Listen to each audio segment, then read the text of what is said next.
کرتی ہوں اللہ تعالیٰ کے نام سے جو بڑا مہربان اور نہایت رحم کرنے والا ہے۔ سامعین حضرات، اب آپ کی سماعتوں کے حوالے ہے در یتیم کا وہ باب جس کا عنوان قائم کیا گیا ہے فیتون کا قتل۔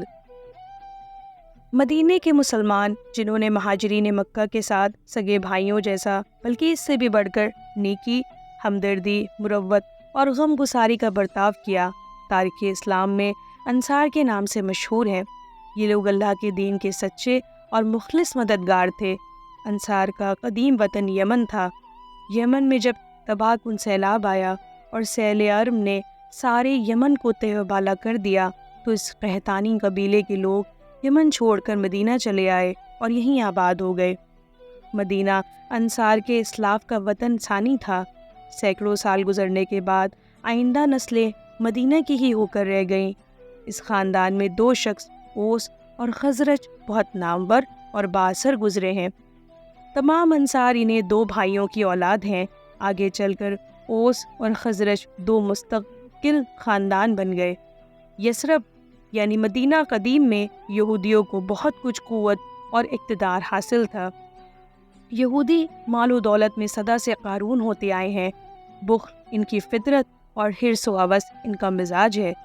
روپیہ پیدا کرنے کی ڈھنگ ان کو خوب آتے ہیں اور اس میں وہ حلال و حرام کی تمیز نہیں کرتے۔ روپیے کی بہتات نے یہودیوں کو یثرب میں صاحب اقتدار بنا دیا۔ سیم و زر کے سہارے ان کی حاکمیت قائم ہو گئی۔ یہود میں فیتون نامی ایک رئیس تھا، انتہائی عیش پرست، بدکار اور فاسق و فاجر۔ اسی فیتون نے فرمان جاری کیا کہ یثرب میں جو کنواری لڑکی بیاہی جائے پہلی رات اس کے ساتھ بسر کرے۔ یہ حکم اہل یثرب کی غیرت کو چیلنج اور ان کی عزت و ناموس کو دعوت مبارزت تھی۔ عوام یہود میں غیرت ہی نہ تھی، انہوں نے اس بے عزتی کو گوارا کر لیا۔ فیتون کے عشرت کدے میں دوشیزگی کا خون ہونے لگا۔ مالک بن اجلان انصار کا سردار تھا۔ اس کی بہن کا بیاہ ہوا تو وہ شادی کے دن گھر سے نکل کر باہر آئی اور مالک بن اجلان کے پاس سے گزری۔ مالک غصے کے مارے لال پیلا ہو گیا۔ شادی کے دن نئی نویلی دلہن کا گھر سے باہر قدم رکھنا غیرت کے خلاف تھا۔ وہ اسی غیظ و غضب کے عالم میں گھر کے اندر آیا۔ یہ تم نے کیا کیا؟ خاندان کے ناموس کو خاک میں ملا دیا؟ مالک نے بہن سے کہا، جی تو کچھ نہیں ہوا۔ اور بہن کی بات پوری ہونے سے پہلے ابن اجلان بول پڑا، اس سے زیادہ اور کیا ہوگا، شریف دلہنیں گھر سے باہر نہیں جایا کرتی۔ مالک کی بہن نے جواب دیا، لیکن کل فیتون کی شبستان عیش کی طرف اشارہ تھا، جو ہوگا وہ اس سے بڑھ کر ہوگا، بس میں اس سے زیادہ کچھ نہیں کہہ سکتی، شرم و غیرت نے میرے ہونٹوں کو سی دیا ہے۔ بہن کا جواب سن کر مالک فرط غیرت اور جوش امید سے پسینہ پسینہ ہو گیا۔ دوسرے دن جب اس کی 9 روز بہن بن سور کر فیتون کے یہاں پہنچی تو مالک بن اجلان بھی سہیلیوں کے جھرمٹ میں زنانہ لباس پہن کر پہنچ گیا۔ مالک خنجر چھپائے ہوئے موقع کا منتظر تھا۔ دن گزرا، شام آئی اور رات ہو گئی۔ فیتون خوشی خوشی خلوت عیش کی طرف روانہ ہوا۔ مالک کی بہن سہمی ہوئی بیٹھی تھی۔ یہ اس کی عزت و آبرو کے لوٹے جانے کی رات تھی۔ فیتون نے خلوت کدے میں قدم رکھا ہی تھا کہ مالک ابن اجلان نے جھپٹ کر فیتون پر خنجر کا وار کیا اور بدکار فیتون کو ٹھنڈا کر دیا۔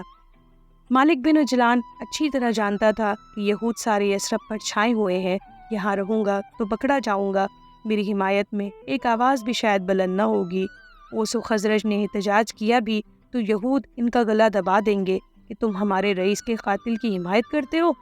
فیتون کو قتل کر کے وہ یثرب سے بھاگ کر شام پہنچا۔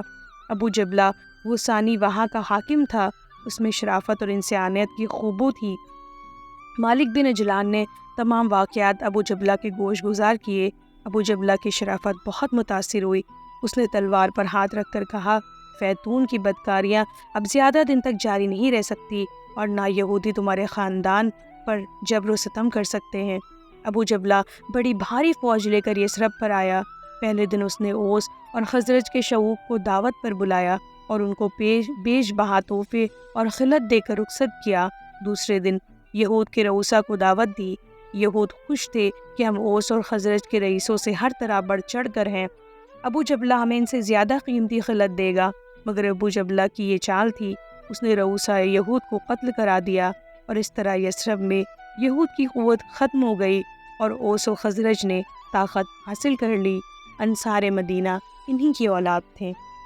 بہت شکریہ، جلد ملتے ہیں ایک اور نئے باب کے ساتھ، تب تک کے لیے سنتے رہیے، خوش رہیے، پیار بانٹیے۔